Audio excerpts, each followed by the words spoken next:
කිව්වේ මේ උද්‍යග්ග ඥානය කියන එක මේ සමහර අය එක විදිහට කරුණු හතර විදිහකට එයා කිව්වා ඒක. සමහර අය පැහැදිලි කරන්න හදනවා කියනවා මේක ඇති වෙලා නැති වෙනවා. ඊළඟට මේක ඇති වෙච්ච ගමන් නැති වෙනවා. එහෙම නැත්නම් ඇති වෙන ඇතුලේ නැති වෙනවා. ඔහොම කතාවක් කිය මේ ගොඩක් දෙනෙක් මේක විස්තර කරනවා මේක වැරදි ට්‍රාන්ස්ලේෂන් එකක්. එහෙම නැත්නම් වැරදි විදිහට මේක මේ ඉදිරිපත් කරන්න කියන එක තමයි මේ හාමුදුරු කියන්නේ. එයා කියන්නේ මේක හරි විදිහට ඉදිරිපත් කරන්න බෑ කියන එකේදී ගොඩක් අපි කියන කතාවල් ගොඩාක් කිව්වා. ඔයගොල්ලන්ට තේරෙන්නේ නැති. එයා කිව්වා මේක මේ ලෝකෙ පැත්තෙන් බලනවා නම් මේක කියන්න බෑ කිව්වා. මේ අවිද්‍යා ඥානය ලෝකෙ පැත්තෙන් බලනකොට කියන්න බෑ කිව්වා. නැද්ද? ඔව් චින්තකයන්. ඔව් නෑ මම මේක නිකන් අන්මියුට් කරේ. මේ ඔව් ඔයා කියන්නකෝ ඉවර වෙනකෝ. හරි. මම හිතුවා කියන්න හදනවා කියලා මොනවාරි කමන්නේ. මේ එතකොට එයා කිව්වේ මේ පැත්තේ ඉඳගෙන ඒ කියන්නේ මේ පෘථග්ජන ස්වභාවයෙන් ඉඳගෙන ඔය උද්‍යග්ග ඥානය කියන එක ගැන කතා කරන්නවත් බෑ. ඒ මොකද දන්නේ නැහැ ඒක ගැන කියලා අන්තිමට කිව්වේ අර මේ කියන්නේ සක්කාය දිට්ඨි කියන එක තියෙනකම් මේ උද්‍යග්ග ඥානය ගැන දන්නේවත් නැහැ. කොහෙද තියෙන කියලාවත් දන්නේ නැහැ. බොරුවට ඒ කියන්නේ ගොඩක් දෙනෙක් කියන එක කාලයත් එක්ක සම්බන්ධ කරලා කියන්න වෙන්නේ. මේ කියන්නේ උද්‍යග්ග ඥානයකට කියනකොට මේක මතුවෙලා නැති වෙනවා කියලා කිව්වොතින් එතකොට කාලය සම්බන්ධ වෙනවා. කාලය සම්බන්ධ වෙච්ච ගමන් මේ ලෝකය වෙනවා. ඒ කියන්නේ මේ භෞතික ලෝකයේ හරි මේ ලෝකයේ කියන මේ පැත්තේ පෘථග්ජන ස්වභාවයට මතුවෙනවා. එතකොට එතන උද්‍යග්ග ඥානයක් ඇති වෙන්නේ නැහැ කවදාවත්. ඒකයි හාමුදුරු කියන්නේ. හාමුදුරු කිව්වා ඒ උද්‍යග්ග ඥානය ඇති වෙන්නේ සෝවාන් ඵලය ලබන කෙනා තුල ඇති වෙන්නේ ඥානය. ඒ ඥානය මේ කාටවත් මේ ඒ කියන්නේ මේ එයා හොඳ වචනයක් පාවිච්චි කරා මේ විඥානයත් එක්ක කිසිම සම්බන්ධතාවයක් නැහැ කියලා. ඒ නිසා ඒ විඥානයත් එක්ක සම්බන්ධ කරලා කතා කරොත් ඒකේ වැඩක් නැහැ කියලා එයා කිව්වේ මේ අන්තිමටම කියන්නේ ඔය ඇති වෙනව නැති වෙනවා කියලා කිව්වොත් ඒක වැඩක් නැහැ කියලා. එතකොට අන්තිමට මෙයා කියන්නේ මේ උද්‍යග්ග ඥානය කියන එක තමයි යම් කිසි කෙනෙක් මේ පෘථග්ජන ස්වභාවයෙන් අයින් වුණාට පස්සේ දකින්න එක. ඒක නිසා ඒක අපිට විස්තර කරන්න බෑ කියන එක කිව්වේ. ඉතින් ඇත්තටම ඔය කියන්නේ ඇත්තටම දුක කියන්නේ මොකද්ද දුක නැtei කියන්නේ මොකද්ද කියන එක හරියට ප්‍රත්‍යක්ෂ වෙච්ච කෙනාට විතරයි ඒ තැන තියෙන්නේ. කියන එක තමයි එතන කියවෙන්නේ. ඒ කියන්නේ එතකොට තමයි එයා හරියටම දන්නේ මේ බුදුහාමුදුරුවෝ මම කියන්නේ අර දුක කියන්නේ මොකක්ද දුක නැtei කියන තැනට ගියාම තමයි දුක කියන්නේ මොකද්ද කියන එක අඳුරගන්නේ. ඒතකොට දුක කියන්නේ මොකද්ද කියන එකේ එකට එකතු වෙන ඒව තමයි ඔක්කොම මුළු ලෝකෙම. මුළු පෘථග්ජන ස්වභාවයම මම කියන ස්වභාවයම ඔය ඔක්කොම මේ පැත්තේ තියෙන. මෙයා කියන්නේ ඒ පැත්තේ ඉඳගෙන ඒක ගැන කතා කරාට හරියට මේක නිර්වචනය දන්නේ නැහැ කියලා ඒගොල්ලෝ. නිර්වචනය දැනගන්න මේ පැත්තට යන්න ඕනේ. අනිත් පැත්තට යන්න ඕනේ. ඒ කියන්නේ අර මේ මමත්වයෙන් අයින් වෙන්න ඕනේ. තප්පර දෙකකට හරි කමන්නේ. අයින් වෙච්ච ගමන් දන්නවා ඒ ඥානෙ එතන මහපහළලා තියෙනවා. එතකොට ඒකට ඒක ඇත්තටම ප්‍රඥාව. ඉතින් ප්‍රඥාවේ දැන් මෙයා මේ කියන විදිහට මෙතන මේ උද්‍යග්ග ඥානය කියන එකේ මේ දැන් බුදුහාමුදුරු කියලා දෙනවා කියලා මේ වලින් පෙන්නනවා. ඉතින් ඒවයි තියෙන ඒ හේතුවෙන් මෙයා විශේෂයෙන් මේක මේ හේතු ඒ කියන්නේ පොයින්ට් කරන්නේ සෝහන් වෙච්ච කෙනාට විතරයි මේක දන්නේ. මේක ගැන හරියටම මේ ඒ ඥානය හරියටම ප්‍රත්‍යක්ෂව දැනෙන්නේ කියලා.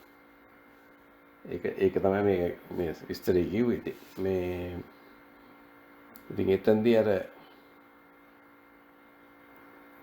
හොඳ තැනක් කියලා මම කිව්වේ මොකද මම මේ උතෙන්ටම තමයි ගේන්න හැදුවේ අර මේ මොකද ගියසුමානේ මතකනේ මේ අපි අර කතා කරගෙන ඉන්නකොට මේ අක්කා ඉඳන් කිව්වා මේ බුදුහාමුදුරු බුදු වෙනකොට මේ පටිච්ච සමුප්පාදය ආවර්ජනය කරා එහෙම නැත්නම් ඒක අනුලෝම ප්‍රතිලෝම වශයෙන් ආවර්ජනය කරාම තමයි ඒකේ ඒ වෙලාවේ ඒක කරපු නිසා තමයි කියලා කතාවක්. දැන් එතනදී ඒ පටිච්චසමුප්පාදය කියන එකේ පටන් ගන්න මුලම එක අවිජ්ජා පත්‍ය සංඛාරා කියන තැනටම එනකොටම අවිජ්ජා කියන තැන එනකොටම ඒ අවිජ්ජාව කියන එක ඇති වුණොත් ඉතින් අර මෙයා කියනවා වගේම කාලය කියන එක ඇති වෙනවා. ඇති වෙච්ච එකම මේ ලෝකෙට එනවා. එතකොට දැන් ওই අවිජ්ජා කියන තැන පටන් ගන්න නම් අර ඒ ලෝකෙන් එළියට ගිහිල්ලා ඉන්න ඕනේ. එහෙම නැත්නම් අර මේ කාලයට අදාළ වෙච්ච මේ පෘථග්ජන ලෝකෙම නැත්නම් භෞතික ලෝකයෙන් පිටතට වෙලා ඉන්නේ. පිටතට ගියේ කියන තමයි අර පටන් ගන්නෙ දෙපැත්තට කතා කරන්නේ. ඒ කියන්නේ හරි විදිහට ආවර්ජනය කරගන්න පුළුවන් වෙන්නේ. ඒක නිසා ඒකම තමයි මෙතන මේ කියන්නේ මෙයා කිව්වේ මෙයා කිව්වා මේ පටිච්චසමුප්පාදය ගැන කියන්නේ හේතුවක් ඵලයක් ලැබෙනවා කියලා හිතා ඉන්න පැත්තේ හිටියොත් එයාට මේකක් නැහැ කිව්වා. මේ උද්‍යප්ප ඥානයක් නැහැ කිව්වා. අනිත් පැත්තේ ඉන්න කෙනා තමයි කිව්වා උද්‍යප්ප ඥානයක් තියෙනවා. දැන් ඔය ඒ වචනේ අලුත් වචනයක් එච්චරයි. ඇත්තටම ඔය කියන්නේ දුක නැති තැන කියන එක ඔය. දුක කියන්නේ මොකද්ද? දුක නැති තැන කියන්නේ මොකද්ද කියන එක ප්‍රත්‍යක්ෂ වෙච්ච එක්කෙනාගෙන තමයි ඔය කියන්නේ. එයාට තියෙන ඥානය ඔය කියන්නේ. එච්චර තමයි මට ඒක ගැන කියන්නේ. ඔයගොල්ලන්ට මොකද තේරුනේ කතා කරනකොට එයාගේ බණිත් එක්ක. චින්තකයන් මේ ඕකේ මේ සාරාංශය හැටියට ගත්තම මට හිතුනේ දැන් වහාමුදුරුවෝ එක කියනවා තැන් වල ඒ කියන්නේ අපි දැන් යමක් ඇති වෙනව නැති වෙනවා කියලා හිතනවානේ. අපි කියනවා ඒ නැති වෙන තැන තමයි අපි යන්න ඕනේ. ඒ කියන්නේ ඒක තමයි තේරුම් ගන්න ඕනේ. එයා වහාමුදුරුවෝ කියන්නේ යමක් නැති වෙනවා කියන එකත් ඒ තියෙන එක නැති බව දැන ගැනීම. එතකොට දැනගන්නකොටම එතනින් ඇති වෙන්නේ අර ඒ විඥානය සම්බන්ධ වෙනවා ඔකට. එතකොට දැන් උදාහරණයක් හැටියට ගත්තොත් දැන් ඔක හම්දුර වෙන අනිත් කලින් බණේ කියනවා. ඕක නිතරම කියන එක. ඒ කියන්නේ දැන් අපි අතේ මොකක් හරි අපි හිතමු ටෙලිෆෝන් එක තියෙනවා. දැන් මේ ටෙලිෆෝන් එක පැත්තකින් තිබ්බම අපි කියනවා මේ ටෙලිෆෝන් එක නෑ අතේ. නමුත් අපි ඒක සංසන්දනය කරන්නේ ටෙලිෆෝන් එකත් එක්ක. ඒ කියන්නේ තිබිච්ච එකක් එක්ක. එතකොට ඒකෙන් අපි සංසන්දනය කිරීමක් වෙනවා. එතකොට ආයේ අපි යනවා මේ හිතන தത്വෙට. හම්දුර කියන්නේ නැති නෑ කියලා යමකට සාපේක්ෂව බලන එකෙන්ම එතන ඒක නැති වෙනවා කියන්නේ. ඒක බැලෙන්නේ ඕනේ නැහැ කියලා. දැන් අර එයාගේ අර පරණ ක්ලිප් එකේදී නැති බව කියන්නේ. ඒ කියන්නේ නැති බව දන්නේ නැහැ. නැති බව තියෙනවා ඒක. ඒ කියන්නේ නැහැ කියලා අපි දැනගන්නවා. එතකොටම අර අපි ඒ තත්ත්වෙන් එළියට ඇවිල්ලා. ඒ කියන්නේ ඔය උද්‍යප්ප ඥානය කියන එක ඔය කියන්නේ ඒ දෙක නොත් එළියට යන්න ඕන කියන එක. ඒකනේ අපි අර ඔයාගේ අර පරණ දාපු ක්ලිප් එකේදී අපි කතා කරේ එයා මඩ ගාගෙන අත හොයදුවට එයා ටැප් එක අර ඉන්න මඩ පොඩ්ඩක් ගෑවුණා. හැබැයි එයා හිතන් ඉන්නවා මඩ ටික ඔක්කොම හේතුණා කියලා. නමුත් පිට ඉන්න එක්කෙනා දන්නවා මඩ පොඩ්ඩක් ආපහු ගෑවිලා තියෙනවා කියලා. ඒක නේද? ඒක නැති වෙන එක දැන් අපි හිතමු දැන් අවකාශය තියෙනවා. දැන් අපි නිකන් අවකාශය තියෙනවානේ. අවකාශයේ මොනවා හරි අර වාගේ අර සුදු කොලේ වගේ කතන්දරේ. අපි කියමු දැන් සුදු කොලේ තියෙනවා. ඒක උඩ මොනවා හරි අඳිනවා. දැන් එතකොට අපි හිතන්නේ අර ඇඳපු එක තමයි මේ අපි දැක්කේ කියලා.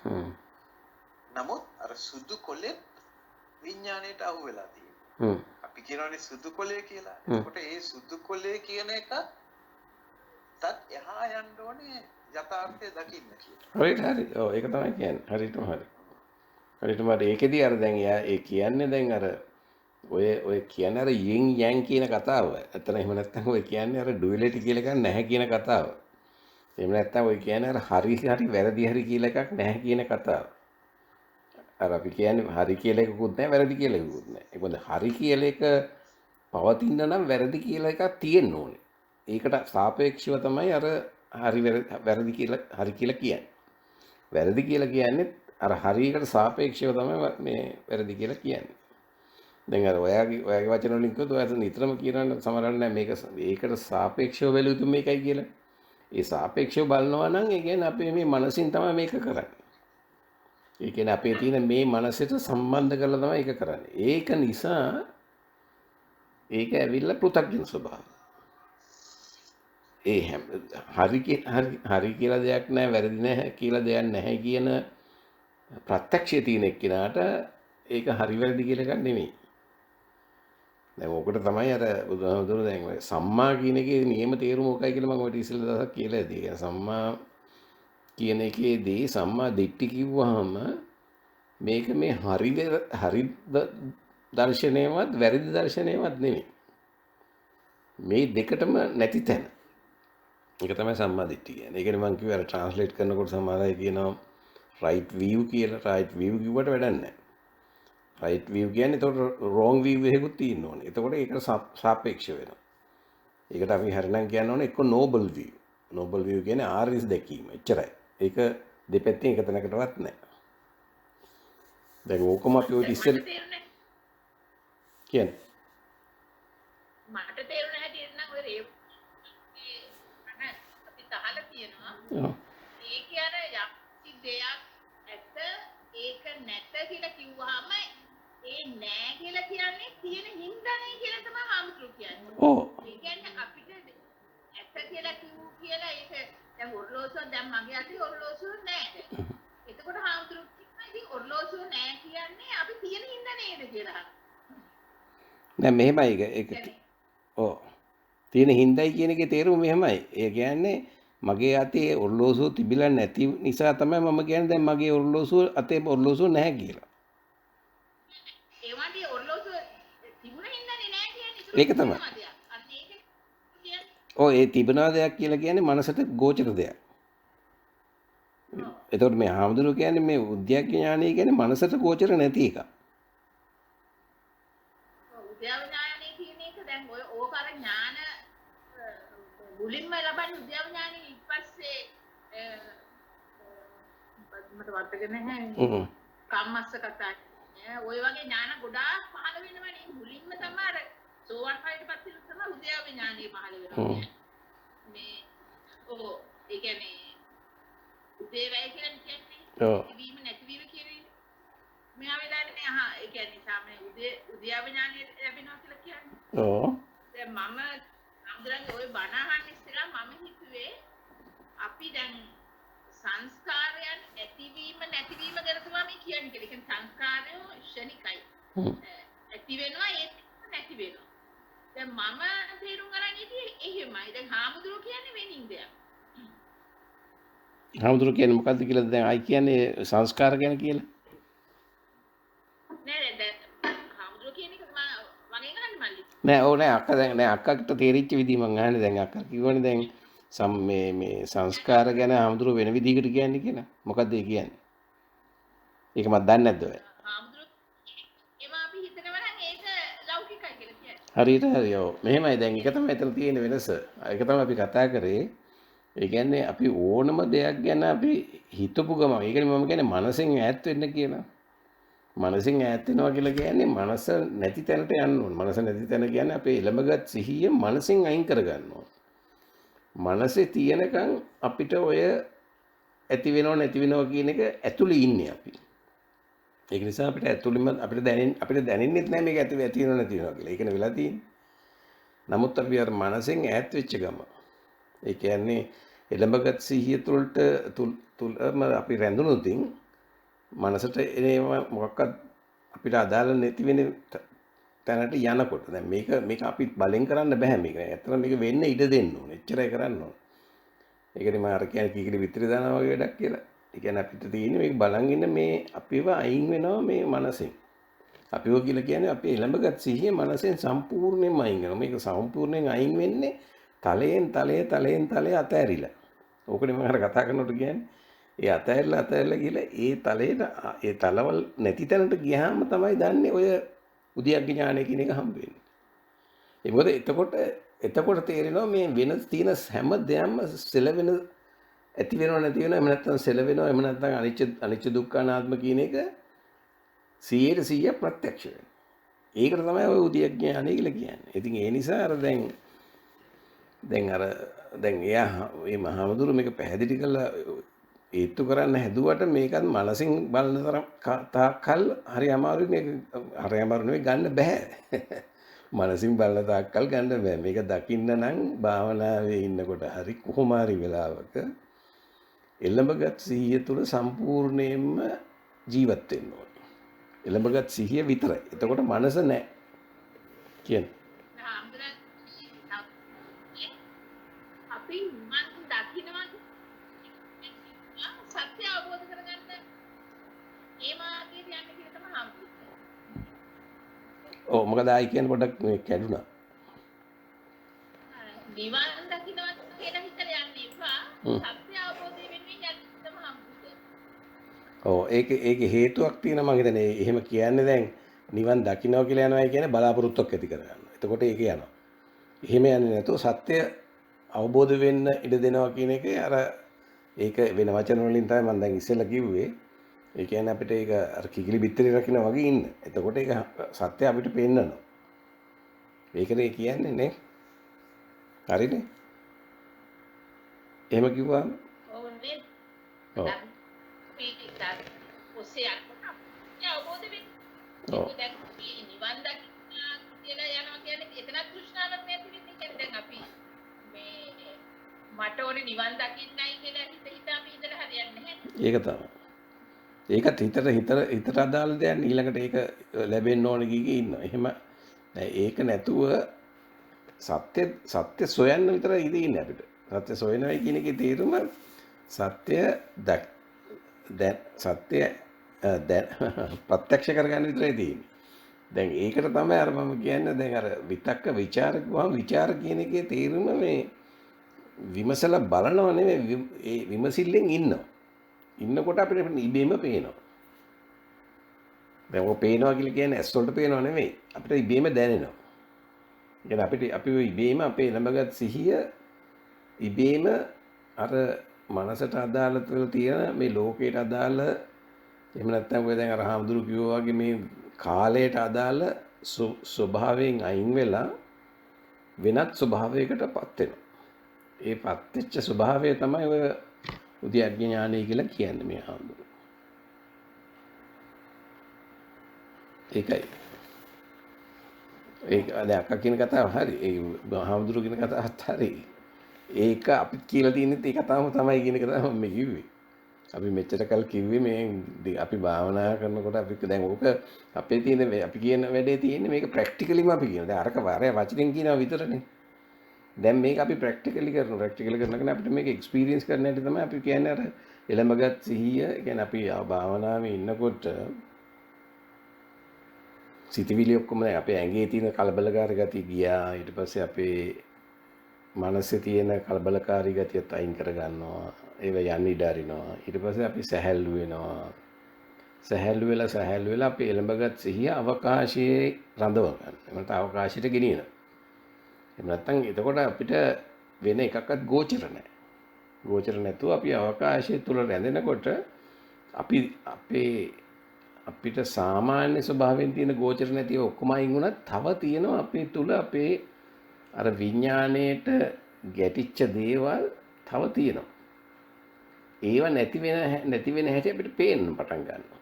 ඒකනේ මම කිව්වේ ටිකක් වෙලා එහෙම නිසසලා නිහඬ වෙලා ඉන්නකොට ටිකක් වෙලා යනකොට අපේ හදවතේ ගැස්මත් ඇහෙනවා. ඒ කියන්නේ අපි දැන් හොඳටම නිහඬයි නිසසලයි. දැන් උතන නිහඬයි නිසසලයි කියලා කියන්නේ අපේ ළඟගත් සිහිය උද්දීපනය වෙලා හොඳට. ඒ උද්දීපනය වෙච්ච නිසා දැන් ඇහෙන මේ කියන්නේ මේ වුණත් දැනෙනවා. හෘද ස්පන්දනයක් දැනෙනවා. හැබැයි එහෙම ටික ගිහලා ඒකත් නැති වෙලා ඊටත් වඩා තව පල්ලෙහා දිනවා. තව නොයෙකුත් අපේ අල්ලගැනීම. අපිට මේ විස්තර කරන්න බැරි අල්ලගැනීම් තියෙනවා. ඒවා ටික අතහැරෙනවා. ඒවා අතහැරි යනකොට තමයි ගිහිල්ලා ඒ තලෙන් තලේ ගිහිල්ලා අන්තිම තැනට ගියාට පස්සේ තමයි ඔය කියන උද්‍යග්ඥ ඥානෙ තියෙන්නේ. දැන් ඕක ප්‍රත්‍යක්ෂයක්. අතන ඔකට ඥානය කියන වචනේ පාවිච්චි කරන්න බෑ. නමුත් ඥානය කියලා විලා පාවිච්චි කරන්නේ මොකද මේ පැත්තට ඉන්නේ. කියන්නේ පෘථග්ජන ස්වභාවයෙන් නෑර වෙන වචනයක් දෙන්න විදියක් නෑ ඒකට. ඒක තමයි උද්‍යග්ඥ ඥානය කියලා කියන්නේ. නැත්තම් නිකන් ඥානය කියලා කිව්වොත් කෙලින්ම අපේ ඔය මේ මේ පංචස්කන්ධ වලින් එකතු වෙච්ච ඥානය. ඒකෙන් පිට යනවා කියන එක තමයි එතන කියන්නේ. හරි ඒක ඒ විදිහට තමයි අපිට ඒක බලන්න ඕනේ. ඒක වෙලා තියෙන අර ඔය කියන්නේ ඔය දෙකම එකයි. අපි කතා කරේ මෙච්චර කල් ඕකමයි. එක වචන වලින් දාලා අපි කතා කරේ ඕකමයි. එකම වෙනස තියෙන්නේ අපි දැන් කතා කරනකොට අපි කතා කරන්නේ මේක ප්‍රත්‍යක්ෂ වෙන හැටි. මේක මේ වචන වලට දාලා මේක අරක නෙවෙයි අර කීප එකක් නෙවෙයි මේ කීප එකක් නෙවෙයි කියන එක නෙවෙයි අපි කතා කරන්නේ. අපි ඒව ගැන මුකුත් ඕනේ නැහැ. ඒව ඔක්කොම ඉන්නේ මනසටනේ. අපි මනසෙන් අයින් වෙනවා. මනසෙන් අයින් වෙනකොට මේ ඒක තමයි ප්‍රත්‍යක්ෂ වෙන්නේ. උද්‍යග්ග ඥානය තමයි ප්‍රත්‍යක්ෂ වෙන්නේ. ඒක නිසා මේ අර සාපේක්ෂව බලනවා. එහෙම නැත්නම් මේක නේද කියලා කතා කරාට ඒක කතා කරා විතරයි. ඒක අර මේ මනසට එකතු වෙනවා විතරයි. ඒකෙන් එළියට යන්න නම් මනසෙන් අයින් වෙන්න ඕන.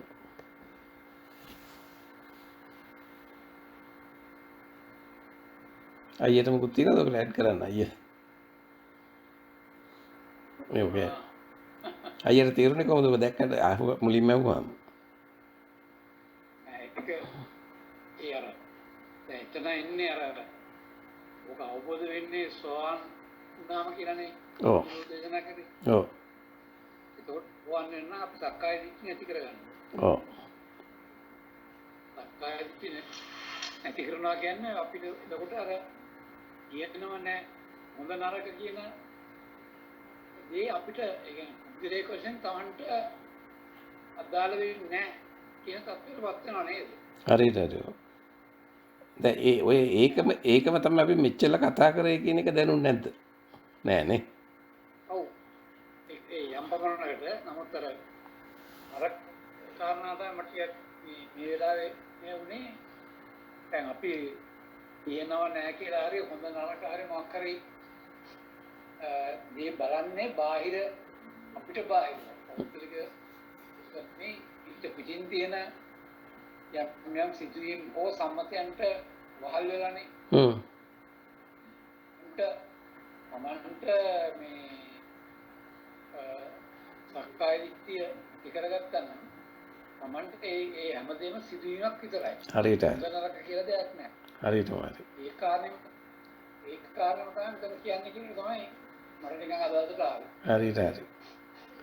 ඔව් ඒක තමයි කියන්නේ. දැන් ඔය සක්කාය දිට්ඨිය නැති වෙනවා කියන එක තමයි මම අර කියන්නේ දුක තියෙනවා දුක නැති වෙනවා කියලා. ඒක දුක කියන්නේ මොකක්ද දුක නැති කියන්නේ මොකක්ද කියන එක අඳුර ගන්නවා කියලා. ඒ කියන්නේ මේ සක්කාය දිට්ඨිය කියලා කියන්නේ මේ මම කියලා කෙනෙක් ඉන්නවා කියන එකනේ. ඒ මම කියලා කියන කෙනෙක් ඉන්නවා කියන එක හැදෙන්නේ ඔය විඥානයත් එක්ක. ඒ විඥානයත් එක්ක හැදෙන හින්දා නිසා තමයි දැන් මේ සාමාන්‍ය විඥානය කියලා පාවිච්චි කරන්නේ. මම මේ අර උද්‍යග්ග ඥානය ගැන නෙමෙයි මම කතා කරන්නේ. අර විඥානය හැදෙන්නේ ඔය පංච උපාදානස්කන්ධ නිසා. ඒවෙන් හැදෙන විඥානයේ නිසා තමයි මම කියලා කෙනෙක් ඉන්නේ. දැන් ඔය මම කියන කෙනෙක්ගෙන් එළියට යන එක තමයි වෙන්නේ. දුක කියන්නේ මොකක්ද දුක නැති කියන්නේ මොකක්ද කියන එක දැනගත්තාම. ඒ කියන්නේ දුක කියන්නේ තෝකම තමයි මම කියන එක නා තමයි. මොකද මම ඉන්නකන් තමයි මම විඳවන්නේ. මම ඊ කියලා හිතාගෙන ඉන්නේ. මම නැති වෙච්ච ගමන් දුක කියන්නේ මොකද්ද කියන එක දුකින් එළියට යනවා. අර වතුරෙන් එළියට ගිය ගෙම්බ වගේ. ඊට පස්සේ වතුර කියන්නේ මොකද්ද කියන එක පේනවා. ඒ පේන එක තමයි ඔය දැන් අපි දැන් මේ ආමදුර මෙතනද කිව්වේ මේ මොනවාද මේ සක්කාය දිට්ඨිය කියන එක හරියටම දැක ගන්නවා කියන එක ඒක තමයි තේරුම. ඒ සක්කාය දිට්ඨිය කියන එක දැකපු ගමන් ඒ කියන්නේ දකින්නයි කියන්නේ අපි අර දුක නැති තැනට යනවා. ගියාම තමයි ඔක පේන්නේ. නැත්තම් එතකන් අපි දුකේ තමයි ඉන්නේ. අපි මමත්වයේ තුල තමයි ඉන්නේ. ඒකයි එතන තියෙන වෙනස. කියන චින්තකය. ඔව් මේ දැන් ඔයා හොඳ කතාවක් දැන් කිව්වා. මම හිතන්නේ ඒක තමයි ඕකේ එසෙන්ස් එක. ඒ කියන්නේ සාරාංශය කියන්නේ දැන් දුක නැති වෙනවා කියන්නේ මේ දුක අපිට තිබිලා ඒ දුක නැති වෙනව නෙවෙයි. ඒක වෙන්නේ දුක විඳින කෙනෙක් නැති වෙනවා. හරියටම හරි. දුක විඳින කෙනෙක් නැති වෙනවා. හොඳ ඇඟලකින් ඒක කිව්වේ. ඒක තේරුණා නේද මේ කියන්නේ දුක විඳින කෙනා තමයි මෙච්චර කල් මේ මම කියලා හිටියේ. එතකොට හොඳ පොයින්ට් එක අපි ඔතනින් දැන් සෙග්වේ කරන්න පුළුවන් හොඳම තැන දැන් එතනදී ඒ කියන්නේ දැන් මම කියලා කෙනෙක් නැති නිසා ඒ කියන්නේ දුක විඳින්න කෙනෙක් නැහැ කියන එකනේ කිව්වේ. ඔතන අපි පොඩ්ඩක් සම්බන්ධ කරොත් අපි අර පටන් ගත්ත විදිහටම අවිජ්ජා පත්‍ය සංඛාරා කියනකොට දැන් අර දුක කියන ඒ කියන්නේ අවිජ්ජා පත්‍ය සංඛාරා කියලා කියන්නේ මේ මම කියන කෙනෙක් ඇති වෙන විදිහ. දැන් එතකොට දැන් චින්තක කිව්වා වගේ දැන් අපි මම කියන්නේ මේ දුක විඳින කෙනා නැහැ කියලා කියන්නේ ප්‍රඥාවට ඉන්න කෙනා නෙමෙයි ප්‍රඥාවට. ප්‍රඥාව කියලා කියන්නේ අර අවිජ්ජාව කියන එකෙන් අනිත් පැත්ත. ඒ ප්‍රඥාවේ ඉන්න කෙනා ප්‍රඥාව කියන එකට අවිජ්ජාව එකතු වෙච්ච ගම අන්න සංස්කාරය ඇති වෙනවා. අන්න ඒ සංස්කාරය ඇති වෙච්ච ගමන් අන්න විඥානය ඇති වෙනවා. දැන් ඔය පටිච්චසමුප්පාදේ යන විදිය දැන් විඥානය ඇති වෙච්ච ගමන් අන්න නාම රූප ඇති වෙනවා. නාම රූප ඇති වෙච්ච ගමන් අන්න සලආයතන ඇති වෙනවා.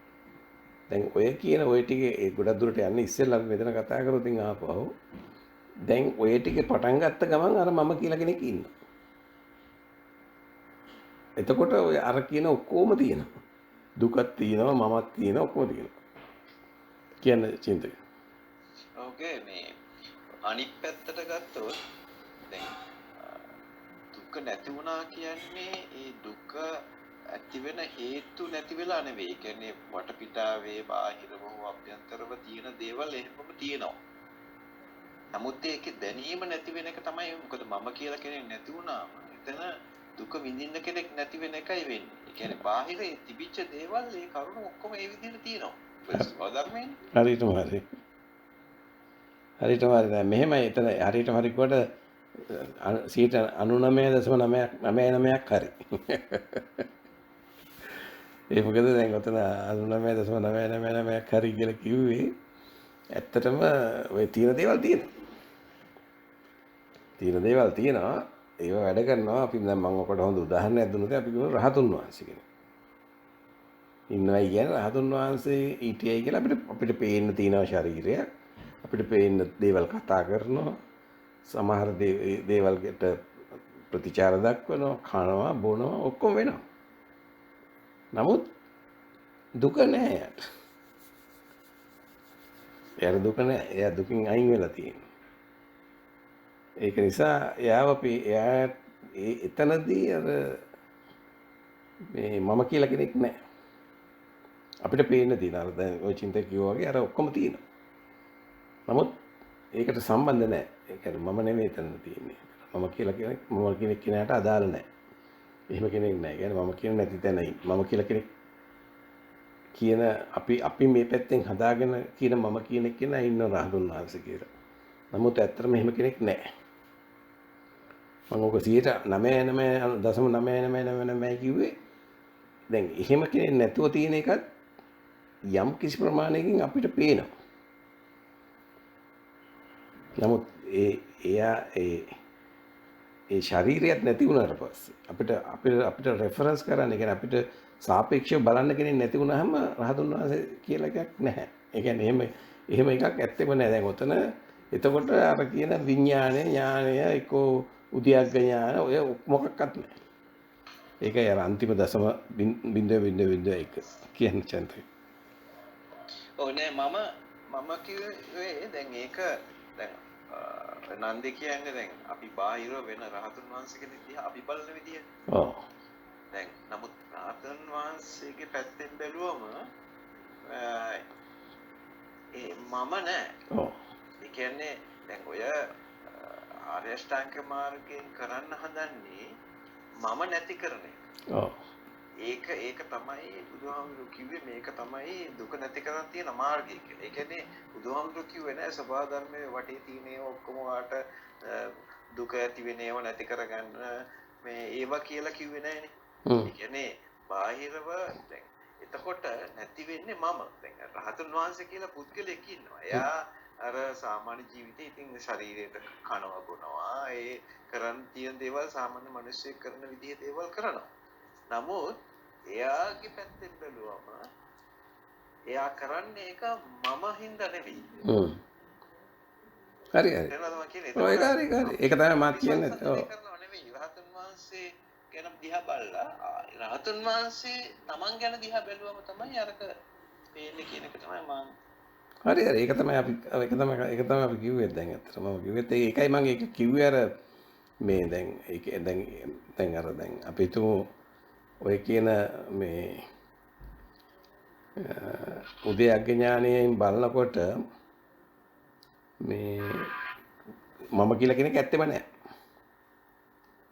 එතකොට උදයග්ග ඥානය කියන එක මේ ලෝකෙට අදාළ දෙයක් නෙවෙයි. මේ පෘථග්ජන ස්වභාවයට අදාළ දෙයක් නෙවෙයි මේ ලෝකෙට අදාළ දෙයක්. මේ ලෝකෙටම අදාළ දෙයක් නෙවෙයි කියන එකට තමයි මම අර 0.009.01ක් තිබ්බේ.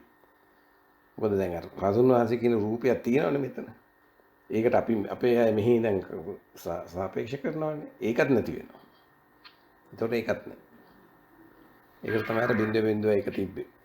මේ එතෙන්දී දැන් අර අපි දැන් ඔය කිව්ව මේ වෙනස දැන් මට තේරෙනවා ඔයාලට තේරෙනවා අපි ඔක්කොම දැන් තේරෙනවා මේක කියන්නේ මොකද්ද කියන එක මේ සාපේක්ෂ වශයෙන් තේරෙනවා. නමුත් සාපේක්ෂ නැතිනම් නොතේරෙන තැනකුත් තියෙනවා. ඒකයි මම මේ කතා කරේ. ඒක තමයි අර අපිට ඒක ප්‍රත්‍යක්ෂ වෙන්න ඕනේ. නැතුව අපි කොච්චර කතා කරත් අපේ වචන වලින් දැම්මට හරියන්නේ නැහැ ඒක. ඒක ප්‍රත්‍යක්ෂ වෙන්න ඕනේ. ප්‍රත්‍යක්ෂ වෙන එකට තමයි දැන් අර දැන් උදාහරණ වලින් තමයි දැන් අපි කතා කරේ රහතුන් වහන්සේ කියන අය උදාහරණයකට. දැන් ඒ වගේම අපි අර මගේ අර බෝතලේ තියෙන්නේ වතුර බෝතලේ වතුරයි මේ තෙලුයි තියෙන බෝතලේ තිබිලා අන්තිමට බෝතලේ වතුරයි තෙලුයි දෙකම නැති වෙලා ඊළඟට බෝතලෙත් නැති වෙනවා. එතකොට මුකුත්ම නැහැ. එතන තමයි ඒ උදාහරණේ තියෙන මේ වෙනස. දැන් එතෙන්දී ඒ වතුර කියන්නේ දැන් ඒකනේ කියන්නේ පරමාර්ථය කියලා දෙකක් තියෙනවා කියලා. දැන් බුදුහාමුදුරුවෝ ඊනාට පස්සේ මම කියලා කෙනෙක් එතන නැති වුණාට බුදුහාමුදුරුවෝ දේශනා කළා තියෙනවානේ මම කියන වචනේ යොදලා තථාගත කියලා. සම්මත ධර්මය පරමාර්ථ ධර්මය කියලා දෙකක් තියෙනවානේ. ඒක අනුව තමයි අපි ධර්මය අවබෝධ කරගන්න ඒ ප්‍රත්‍යක්ෂ කරගන්න තත්ත්වෙටපත් වෙන්නේ නේද? හරියට හරි. හොඳ වචන දෙකක් කිව්වේ. මේ සම්මත ආයි කියන්නේ සම්මත ධර්මද කිව්වේ. සම්මත පරමාර්ථය කියලා. ඔව්. ඉතින් අපි ජීවිතේ ගෙවනකොට අපි සම්මත විදිහට තමයි දැන් පෙට්ටියක් තියෙනවා පොතක් තියෙනවා කියලා කියන්නේ අපි සම්මතයට. ඒ කියන්නේ ඒකට අගන තියෙනවා වචනයක්. ඒ උනාට අර පරමාර්ථය අනුව එහෙම දෙයක් නැහැ. හරියට හරි. පරමාර්ථ ධර්ම අවබෝධ කරගන්න ඕනේ. හරියට හරි. පරමාර්ථය කියන තැනදී එතනදී අර නියම අර්ථය හම්බ වෙනවා. ඒ කියන්නේ අර කියන පොත නෙවෙයි දැන් එතන තියෙන්නේ. එතන තියෙන්නේ ඇත්තම ඉතින් මේ බෞද්ධ දැන්ට ඔය විද්‍යාඥයෝ හරි මේ බලන විදියට කියලා හරි වික බුදුහාමුදුරුවෝ විදියට හරි ඔය තියෙන්නේ මේ ආපෝ තේජෝ වායෝ පට විතරයි. ඒ කියන්නේ හරි. පරමාර්ථයෙන් දැන් පේන එක්කිනාට බලන එක්කිනාට තේරෙන්නේ ආපෝ තේජෝ වායෝ පට විතරයි. එතකොට ඔය ආපෝ තේජෝ වායෝ පඨවි වල හොඳ ආපෝ තේජෝ වායෝ පඨවි නරක ආපෝ තේජෝ වායෝ පඨවි කියලා දෙකක් නැහැ. ඒවා ආයෝප කියන්නේ මේ ආපෝ තේජෝ වායෝ පඨවි එච්චරයි. ඒ වගේ තමයි ඒක. එතකොට අර පරමාර්ථයෙන් ධර්මයෙන් බලන එක කියලා. නැතුව අපි මේක මේ මිනිහෙක් මේක වෙනවා මෙහෙම වෙන්න පුළුවන් අරම වෙන්න පුළුවන් සාපේක්ෂව බලන හැම එකක්ම අර සාපේක්ෂ ධර්ම. හරියට හරි. මම දන්නවා. හොඳයි ඒකද ඒක කීප එක. ආම්තුරු දේශනා වට හොඳට පහදලා දෙනවා. ඔව් ඒක තමයි. මෙයාමද ඒ කිව්වේ මේ හැමදෙරෝද? ඔය ආම්තුරු වෙන හැමදෙර. නෑ කවුරු කිව්වත් කමක් නෑ මං කියන්නේ. ඔව්. ගොඩක් ආම්තුරු ඉන්න හොඳ බණ කියන. ඒක තමයි. දැන් ඒක දැන් ඔය කියන එක දැන් අපි සාපේක්ෂවයි කියලා ඒකත් බැලුවේ අපි දැන් ඔය රහම්දුරු කියන විදිහට ඒකත් අපි බැලුවේ සාපේක්ෂව. ඒ කියන්නේ අපිට ප්‍රත්‍යක්ෂ වුණාට පස්සේ අර පරමාර්ථ ධර්ම කියන එකේ ඇතුළටම ගිහිල්ලා. එතකොට අර සාපේක්ෂ ධර්ම කියන එකයි පරමාර්ථ ධර්ම කියන එකයි කියන එක වෙනසක් නැහැ. දැන් එතනදී දැක්කනේ දැන් අපි ওই වෙනස් කරපු හින්දානේ අපි කිව්වේ සාපේක්ෂ ධර්මයයි පරමාර්ථ ධර්මයයි කියලා. මොකද පරමාර්ථ ධර්ම තියෙන්න නම් සාපේක්ෂ ධර්ම තියෙන්න ඕනේ. සාපේක්ෂ ධර්ම තියෙන්න ඕන නම් පරමාර්ථ ධර්ම තියෙන්න ඕනේ කියලා අපි හිතනවා. නමුත් දැන් ඔය දෙකම නැති වෙනවා. ඒ කියන්නේ අපි පරමාර්ථ ධර්ම කියන එකේදී තමයි ඔය මේ ඒ තැනට ගියාම ඔහොම වෙන් කරන්න දෙයක් නැහැ. මේ ඔක්කොම එකයි. ඒකට හරි ගැඹුරු තමයි. ඒක ටිකක් හිතර ගන්න අමාරුයි. නමුත් අර අපි මේ පැත්තේ ඉඳන් අපිට කියන්න වෙනවා සාපේක්ෂ කරලා.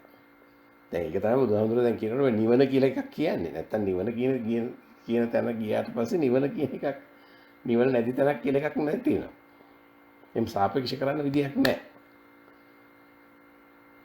ඒකින්ද අපි මේ පැත්තේ ඉඳන් අර කිව්වා වගේ සාපේක්ෂ ධර්මයේ තුලින් බලලා මේ ඔක්කොම නැති තැනක් තියෙනවා කියලා කියන එක විතරයි කියන්න පුළුවන්. දැන් ඕකට අර මම ඔය ඉස්සර උදාහරණයකුත් කියලාලා තියෙනවා. මතකනේ බුදුහාමුදුරුවෝ එක තැනකදී කියලා තිබුණා අර ඒ ධර්ම සූත්‍රයේ කියපු ගමන් මම කිව්වා මම කෙනෙක් ගෙනල්ලා පෙන්නුවාම කිව්වාම මේ එයා ට්‍රාන්ස්ලේෂන් එක ගෙනල්ලා පෙන්නුවේ එයාට මේක තේරුම් කරගන්න විදිහ නැතුව මෙහි ඉන්න ඇමරිකන් කාරයන්ට පෙන්නවලු ඒගොල්ලන්ට තේරෙන්නේ නැහැ මේ මොකද්ද කියන්නේ කියලා. මම ওই කතාව කියලා දිනවා ඉස්සෙල්ලා. ඒ කියන්නේ බුදුහාමුදුරුවෝ කියනවා මේ ලෝකේ දින ඔක්කොම එකට එකතු කරලා මේ තමයි ඔක්කොම කියලා කිව්වොතින් හරිලු. හැබැයි කවුරු හරි කිව්වොත් මේ ඔක්කොම එකතු කරලා මේ ඔක්කොම මේ තියෙනවා හැබැයි මීට අමතරව තව එකක් තියෙනවා කියලා එයත් හරිලු. එයා කියන කතාව හරි කිව්වා. ඒකේ තේරුම අරකයි. දැන් අර මේ ලෝකේ තියෙන ඔක්කොම එකතු වුණා කියලා කියන්නේ අපි සාපේක්ෂව බලන ඔක්කොම එකතු කරාම මේක තියෙනවා. නමුත් අපිට සාපේක්ෂව නොපෙනෙන දෙයක් තියෙනවා. ඒක තමයි අනිත්‍ය. ඒක තමයි අනිත්‍ය කියන එක අදහස් කරේ. අපි ඔය කියන මේ දුක කියන්නේ මොකද? දුක නැති තැන. දුක නැති තැනයි කියන එකෙන් අදහස් කරන්නේ මේ වෙනස් වෙන ස්වභාවයෙන් තියෙන තැනෙන් තොර තැන. ඒක ප්‍රත්‍යක්ෂ වෙනවා.